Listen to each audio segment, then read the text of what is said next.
অতীতে বহু বিদেশি নেতা নেত্রীদের আশ্রয়স্থল হিসেবে কাজ করেছে ভারত। কিছুদিন আগে নাটকীয় পরিস্থিতিতে পদচ্যুত হওয়া বাংলাদেশের সদ্য সাবেক প্রধানমন্ত্রী শেখ হাসিনা এখন ভারতের রাজধানী দিল্লিতে আশ্রিত। ভারত সরকার প্রথমে ইঙ্গিত দিয়েছিল মধ্যপ্রাচ্য বা ইউরোপের তৃতীয় কোনো দেশই তার চূড়ান্ত গন্তব্য হতে যাচ্ছে, কিন্তু সেই সম্ভাবনা বাস্তবায়নের এখনো কোনো লক্ষণ দেখা যায়নি।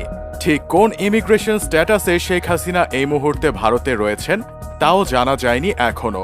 তবে শেখ হাসিনার ক্ষেত্রে এখন কি করা হবে তা নিয়ে এখনো অস্পষ্টতা থাকলেও অতীতে এমনভাবেই বিভিন্ন দেশের একাধিক নেতা, রাজনীতিবিদ বা তাদের পরিবারকে ভারত রাজনৈতিক আশ্রয় দিয়েছে।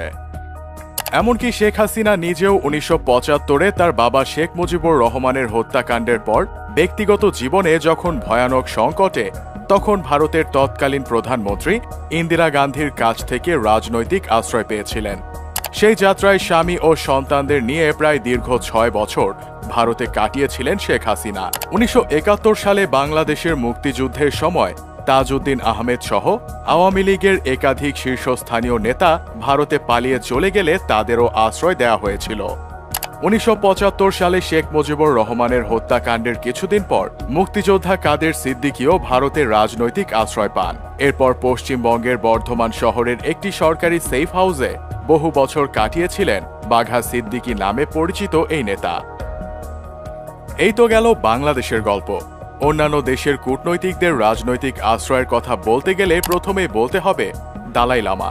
১৯৫৯ সালের মার্চ মাসের শেষের দিকে দালাই লামা ম্যাকমোহন লাইন ভারতীয় প্রজাতন্ত্রের ভূখণ্ডে প্রবেশ করেন।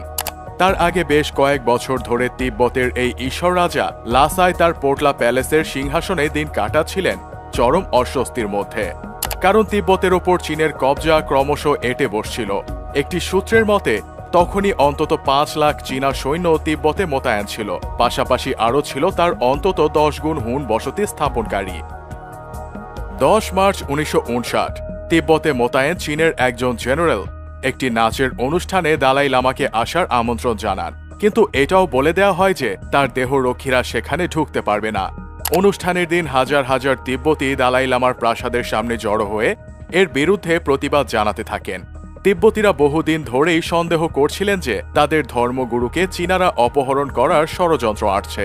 এই ঘটনায় তাদের সেই ধারণা আরও বদ্ধমূল হয়। ২৩ বছর বয়সী দালাই লামাকে ভারত রাজনৈতিক আশ্রয় দিতে প্রস্তুত। এই আশ্বাস মেলার পর গোপনে রাতের অন্ধকারে কয়েকজন বাছাই করা বিশ্বস্ত সঙ্গীকে নিয়ে তিনি ছদ্মবেশে লাসা ত্যাগ করে ভারত চলে যান। সেই থেকে আজ ৬৫ বছরেরও বেশি সময় ধরে দালাই লামা ভারতের রাজনৈতিক আশ্রয়ে রয়েছেন। মোহাম্মদ নজিবুল্লাহ। মোহাম্মদ নজিবুল্লাহ আহমদজাই, তিনি শুধু নজিবুল্লাহ নামে বেশি পরিচিত ছিলেন। তিনি ১৯৮৬ সালে সোভিয়েতের সমর্থনে আফগানিস্তানের প্রেসিডেন্ট পদে আসীন হন। প্রায় ৬ বছর প্রেসিডেন্ট পদে থাকার পর ইসলামী মুজাহিদিনরা যখন ১৯৯২ সালের এপ্রিলে কাবুল দখল করে, তখন প্রেসিডেন্ট পদে ইস্তফা দিয়ে নজিবুল্লাহ ভারতের কাছে আশ্রয় চান। তা মঞ্জুরও হয় সাথে সাথেই। ভারতের সাথে আফগান রাজনীতিক নজিবুল্লাহর ঘনিষ্ঠ সম্পর্ক ছিল কিশোর বয়স থেকেই। তবে ১৯৯২ সালে ভারতে যাওয়ার চেষ্টায় এয়ারপোর্টে পৌঁছানোর পথেই আফগান নিরাপত্তা রক্ষীরা নজিবুল্লাহকে আটকে দেন, যার ফলে তার আর দিল্লির বিমানে ওঠা সম্ভব হয়নি। নজিবুল্লাহ ছিলেন এমন একজন আফগান নেতা ভারতের কাছ থেকে রাজনৈতিক আশ্রয়ের নিশ্চয়তা পেয়েও যিনি শেষ পর্যন্ত ভারতে এসে পৌঁছাতেই পারেননি। পরে নিজের জীবন বাঁচাতে নজিবুল্লাহ এরপর গিয়ে আশ্রয় নেন কাবুলে জাতিসংঘের কার্যালয়ে, যেখানে মুজাহিদিনরা চাইলেই ঢুকে যেতে পারবে না বলে তিনি ধারণা করেছিলেন। তবে তা আর হয়নি। এই ঘটনার কয়েক মাস আগেই বিপদ আঁচ করে প্রেসিডেন্ট নজিবুল্লাহ তার স্ত্রী ও ৩ কন্যা সন্তানকে গোপনে ভারতে পাঠিয়ে দিয়েছিলেন, কিন্তু সেই তথ্য তখন প্রকাশ করা হয়নি। মোহাম্মদ নাশিদ। মালদ্বীপের সাবেক প্রেসিডেন্ট তথা রাজনৈতিক অ্যাক্টিভিস্ট মোহাম্মদ নাশিদকে ভারত রাজনৈতিক আশ্রয় দিয়েছিল এক বিচিত্র পরিস্থিতিতে। মোহাম্মদ নাশিদ এর আগে ২০০৮ সালে মালদ্বীপের প্রেসিডেন্ট মামুন আব্দুল গাইয়ুমের একটানা ৩০ বছরের শাসনের অবসান ঘটিয়ে দেশের ক্ষমতায় এসেছিলেন।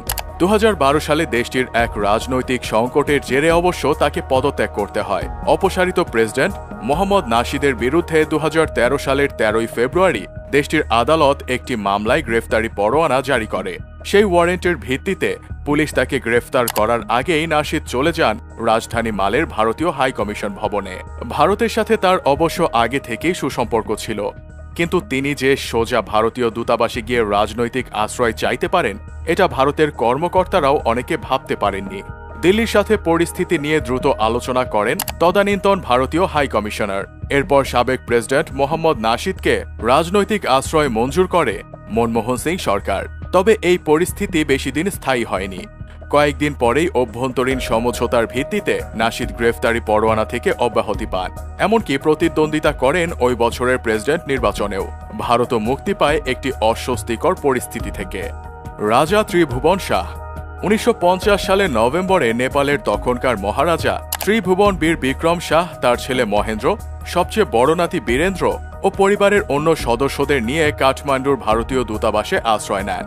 নেপালের রাজবংশের সাথে যাদের হাতে দেশের শাসন ক্ষমতা ছিল তথা রানাদের সাথে বহুদিন ধরে চলা সংঘাতের জেরেই একটা পর্যায়ে রাজা ত্রিভুবন ওই সিদ্ধান্ত নিয়েছিলেন। রাজা ত্রিভুবন শাহ ভারতের কাছে আশ্রয় চাওয়ায় চোটে লাল হয়ে গিয়েছিলেন প্রধানমন্ত্রী মোহন শামসের জং বাহাদুর রানা। প্রায় সাথে সাথে সিংহ দরবারে জরুরি ক্যাবিনেট বৈঠক ডেকে প্রধানমন্ত্রী রানা সিদ্ধান্ত নেন ত্রিভুবন শাহ এর 4 বছর বয়সী বাচ্চা নাতি জ্ঞানেন্দ্র, যিনি দাদার সাথে ভারতীয় দূতাবাসে যেতে পারেননি, তাকেই নেপালের নতুন রাজা ঘোষণা করা হবে। এর 3 দিন পর 10 নভেম্বর 1950 নেপালের কাঠমান্ডুতে গৌচর বিমানবন্দরে দুটি ভারতীয় এয়ারক্রাফট এসে নামে, যাতে করে ত্রিভুবন শাহ ও পরিবারের অন্যরা দিল্লিতে রওনা হয়ে যান। তবে ফেলে যান শিশু রাজা জ্ঞানেন্দ্রকে।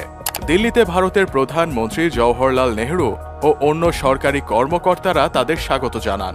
রাজা ত্রিভুবন শাহ ও পরিবারের বাকি সবাইকে ভারতের রাজনৈতিক আশ্রয় দেয়।